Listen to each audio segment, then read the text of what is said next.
Welcome to the Rim Brake Rodeo. We hope this video helps. You start by shifting into the smallest cog and removing the rear wheel. This gives clear access. Next, secure the cassette with a chain whip so it cannot rotate. You want absolute leverage. Insert the lock ring tool into the lock ring and position a wrench on the tool. If the lock ring is rusted or stuck, apply penetrating oil and let it sit 5 to 10 minutes. This loosens corrosion.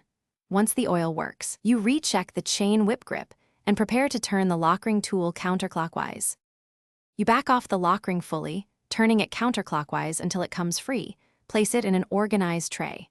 Then slide the cassette sprockets and any spacers straight off the freehub body, noting the order and orientation so you can reinstall them exactly. Pay attention to a one-sided spline or thin one, 85 mm spacer, which often goes between specific cogs. Once removed, inspect the freehub body for grooves or wear, and clean the mating surfaces with degreaser and a rag so reassembly is smooth. You reinstall the sprockets in the exact order they came off, ensuring spacers sit flat and the splines align. A light smear of grease on splines prevents corrosion but avoid excess. Thread the lock ring by hand, then tighten to the specified torque. If you don't have a torque wrench, snug firmly and verify no play. Once mounted, spin the wheel and run through gears to confirm smooth engagement.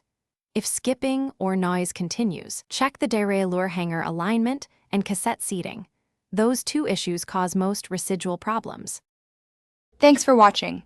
Consider subscribing if we helped you.